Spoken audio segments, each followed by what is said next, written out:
everybody. Welcome to Where Work Meets Life. I'm Dr. Laura, and I'm delighted to be here for the second episode with Jennifer Buchanan on the power of music for work-life wellness.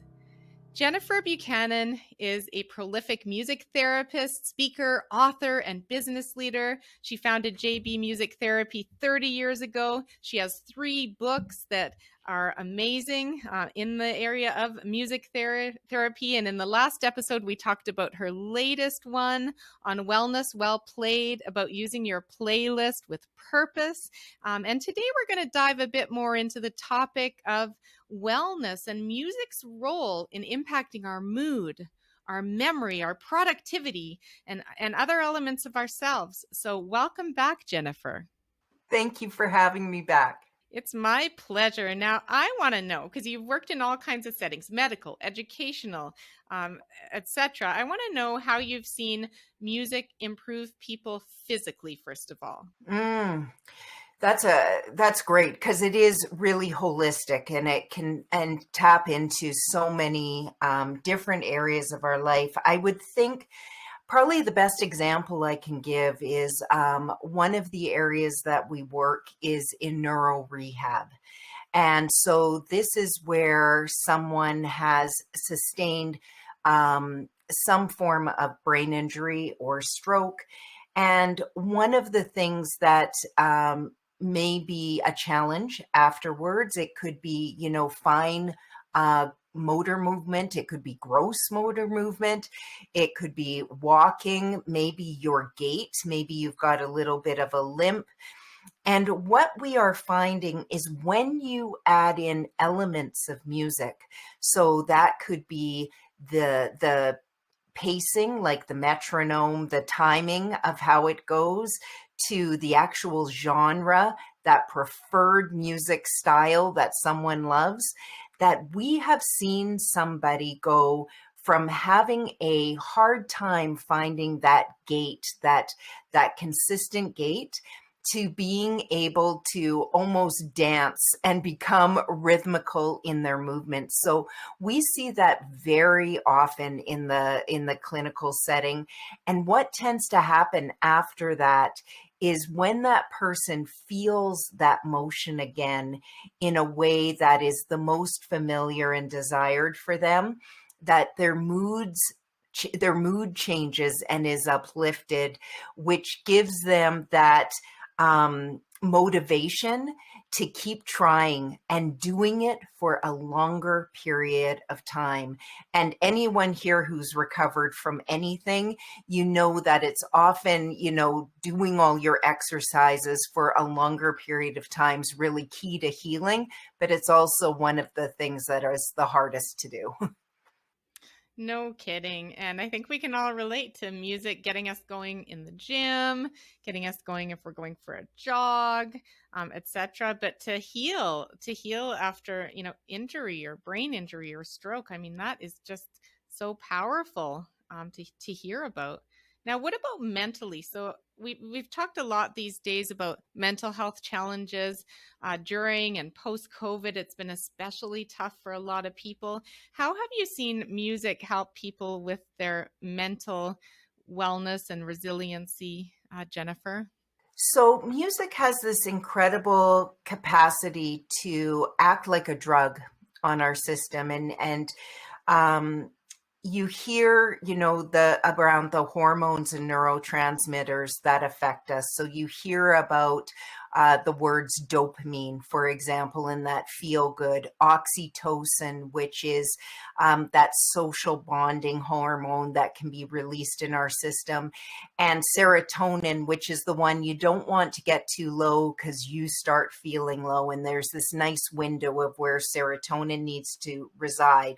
And what we have found through the research and evidence is that music has this incredible capacity to be able to change those hormone levels in our system, especially when we use it regularly. So an exercise that I like to give people is to think about a typical work day and think about the mood shifts that you have during a typical work day. Now, I'm a morning person. I'm the most productive in my morning. That's my best self. I'm really, really high. I'm optimistic. The day is good. I'm ready to go. I've got about 4 good hours in that.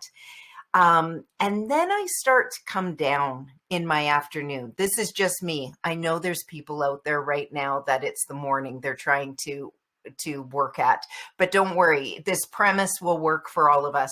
So mine come down during the day, and when I am my lowest in the entire workday is when I've left work and someone says, "What's for supper?" That is my lowest time of day. So I am getting a demand at my lowest time of day. I don't know if anyone else has ever experienced that. And I was trying to figure out, because this was my big dilemma. If I could get music to help me at that time of day, then I was really proving what I'm talking about. And everyone that I would talk to, "Oh, you're missing energy. You need energy at that time of day." And you know what I learned, Laura, was it wasn't energy that I needed. I already had my energy. I was really productive and I got a lot of things done. I had this different feeling that I was looking for. And the closest I've been able to identify is I needed that feeling of nurturing around that time of day, or love, or a hug. Like that's what I needed at that time. And so just like in the last episode, we were talking about playlists. I wanted to put a mini playlist together of 2 or 3 songs that every time I heard them, they felt like a big hug. And so I'd encourage people to think about whatever your low time is in the day. Maybe it's right before bed. Maybe it's first thing in the morning. Maybe it's mid-morning. And yes, make sure you get some nutrition in and have a snack too. But think about the 2 or 3 songs that can give you the feeling you need in order to be in the mindset of where you want to be. And I look forward to hearing what people's comments are on that. I love that idea, and I can completely relate. As the day goes on, my energy drains and my thoughts can become a little more, I don't know, pessimistic, I guess. From optimism to pessimism, the more tired I go. And I really love that idea of using music to fire your brain in a more positive way and to fire your energy back up. Yeah, and so when you get to that low point, what do you feel? What feeling do you feel you need? Do you have a sense of that, of what would help in that moment? Well, I think probably depending on how, if I'm tired, but a slightly faster beat. And I find the combination of music and walking is very, very powerful. So if you can get out in nature with the music going on and a brisk walk, I think that's the best of 3 different worlds for me personally. And I'm a bit of a hypocrite. I don't do that enough, but I have to do that more now that I say it out loud here. That's it. Now we're accountable. And instead of arguing with my 3 children about who's going to walk the dog and getting into that debate, I should just do it myself more often. And if the dog gets 2 walks, who cares? Who cares? The dog loves it. Yeah, he does. He loves it. So that's awesome. Now, we talked about music's impacts on physical, mental, to some extent our emotions, which are our mood. What about spiritually? Like, how do you see music impacting people's spiritual development and that arena, which can mean different things to different people? And I'm just curious what that means to you and music's role in it. Oh, yeah, that's a good question. I mean, we certainly see how music brings communities together spiritually. It almost creates a culture, a small culture, and those connections within that culture. But when you were asking that question right now, where I immediately went to, because when I personally feel my spirit wane, that spiritual part of me wane, it seems to be combined with a little bit of sadness for me. And I was asked a really interesting question lately, which is listening to sad music bad? Which is such a great question, and and it's not. The reason why we listen to sad music when we're sad is because music meets us where we're at. It validates our feelings. Someone else has authored that music, and now all of a sudden it is matching how we feel. And that is perhaps when I feel music taps into my soul and my spirit the most, is when it validates at that level. And although it might be sad music, because we're calling it that for whatever reason, and because I'm feeling sad, that sense of validation gives that little bit of relief at the end that I need. And again, like we talked about in the first episode of how music has this capacity to help us take the next step. And, albeit it might even be a small step. Wonderfully put. This is just so great. Now, I want to hear about an example of that makes you really proud or honored by having helped someone through the power of music. I know there's probably hundreds of examples that JB Music Therapy and your team of therapists have achieved and impacted people with, but does any one or two come to mind? Yeah. Thank you for that question. So we've been hearing how these last couple of years have been so tough in healthcare, and that's where we work. And we were not able to go in live to some of the locations that needed us the most. So one of the areas we weren't able to go visit was long-term care. And I'm so proud that we were able to adapt within 24 hours to virtual, and that we were still able to go in and visit individuals virtually.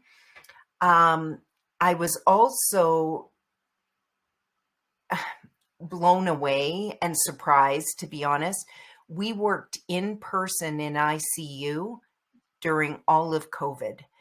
And we worked at the bedside of people that were on ventilators, who were in comas, who we were able to watch all of their diagnostics on the monitors and help keep them in a calm, relaxed state using music that they love as their families told us what it was. That was pretty powerful. And my team was so thoughtful and integrated with the other frontline workers. The feedback that we have gotten over these last 2 years was how they didn't see us just supporting the clients that we were serving, but we were able to uplift those that were working front lines and feeling burned out and exhausted. And just having music there in those moments, and the music therapist there really helped them get through some of their darkest and hardest days. So I think my proudest moments are definitely the most recent ones and it was all based on our team doing remarkable work out there.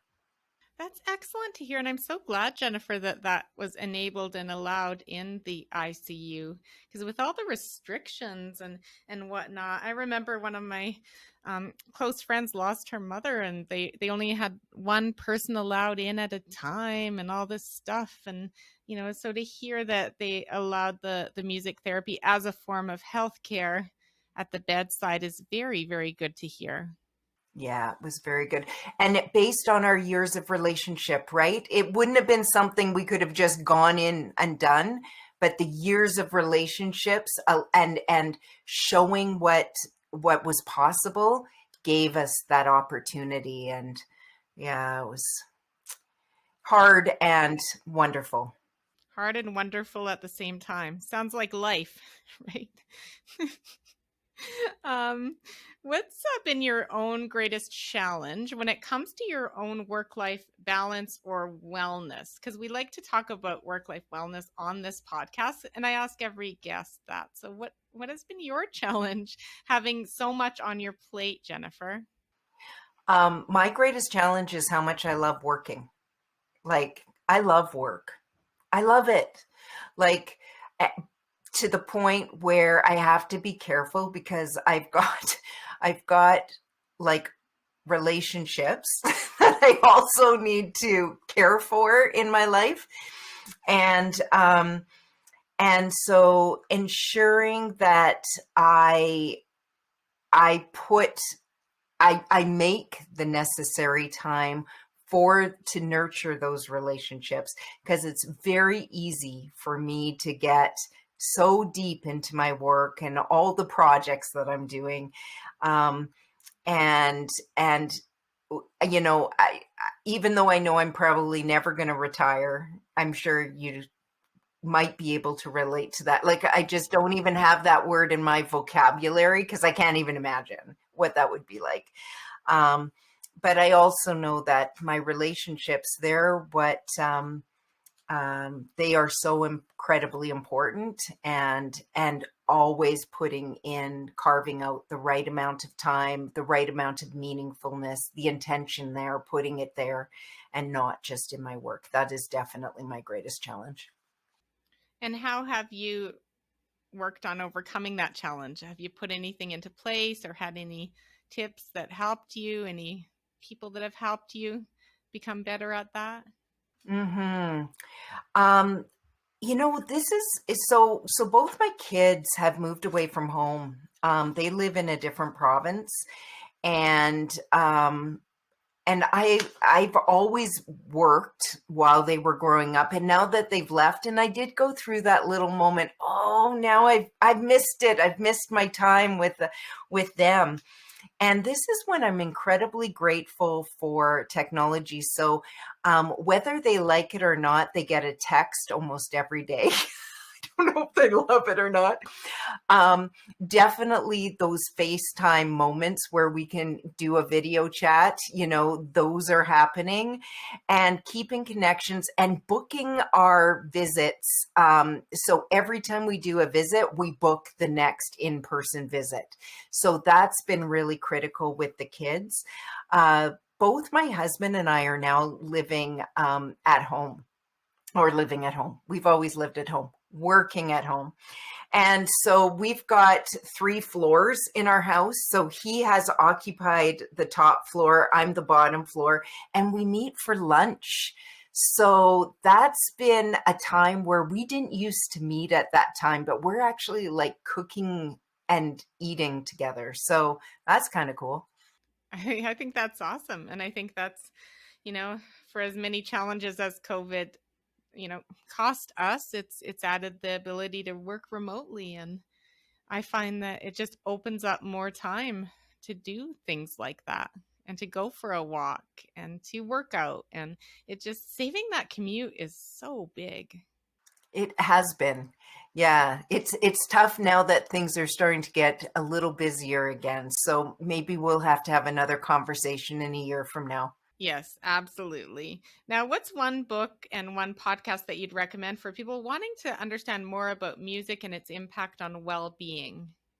Yeah. I'm actually, although the podcast is not about necessarily well-being, the concept that digging into music can help us feel more well, and it can put us in that creative state. I love how it puts us into a historical state. But is Alan Cross's a musical? Oh, I have to look up the exact name, but it's Alan Cross's podcast out of Toronto. Highly recommend it.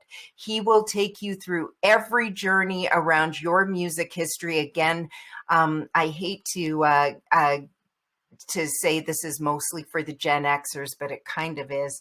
I just feel the boomers and millennials get so much, and we're just half the population. So I like to promote Gen Xers as much as possible and what's out there for us. And in regards to a book, I've got several on my shelf right now. I do believe people would enjoy Daniel Levitin's This Is Your Brain on Music. I think you would legitimately enjoy that. I always love to recommend My Power of a Playlist because I do feel it's accessible. It's going to, even if you don't feel like a musician, you are, and it will remind you just how much. Yes, and that's the one I am going to recommend myself read ASAP. Wellness Wellplayed, The Power of a Playlist, that recently came out there and is available on all the online book retailers. And in the show notes, we'll include that podcast you recommended for sure, Jennifer, and we'll share that widely. So, and Daniel Levitin's book, we will link people to. So thank you for that. And this is another question I ask all the guests. If you didn't need to sleep and you could use that time for whatever else you wanted, what would you do? Sing. I would sing. And I'm not doing that enough right now. I'd sing. Yeah. Okay. That's wonderful. I want to play piano more. We got a piano that is new and is beautiful, and it's in honor of my parents who are both passed away now, and I want to play that dang piano. I've played it once. I played that thing once.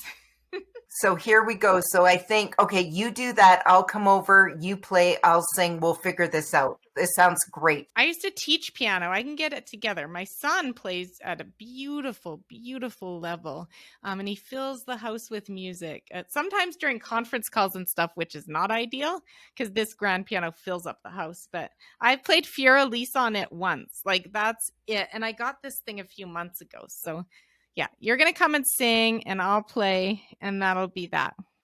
Perfect. If you could have one wish for a better world, what would it be when it comes to music? If you were just going to ask about people, I was going to say what I want for people is to recognize their strengths. As we've been talking about, I work with a lot of people that are in some of their most vulnerable states at a crisis time when I'm working with them. And my biggest goal for them is to recognize that they still have strengths and their core humanness of who they are, which is strong. And linking music to that is that I do believe highly that music is able to tap into those strengths of who we are as a human being. And so no matter what you're going through right now, no matter what minor stress, major anxiety, troubles with the relationships, using music that can address your strengths and your values, curating that playlist to be based around your values, those can be pretty powerful and helpful moments. Wonderful. Well put. I am just so honored to be able to share this conversation with you, Jennifer Buchanan. And thank you for all that you've done for so many people through the pandemic, before the pandemic, for the last 30 plus years. And I am really excited to get this out to as many people as possible. So thank you. Thank you, Dr. Laura. This was fun. Thank you for tuning into this episode of Where Work Meets Life. If you enjoyed this content, please rate and review the podcast, as that helps me get it out to more people. Visit my website at drlaura.live and sign up for my monthly e-newsletter full of tips and resources. Please engage with us on social media and check out the podcast summary for links to my psychology practices, Canada Career Counseling, Calgary Career Counseling, and Synthesis Psychology. Stay well.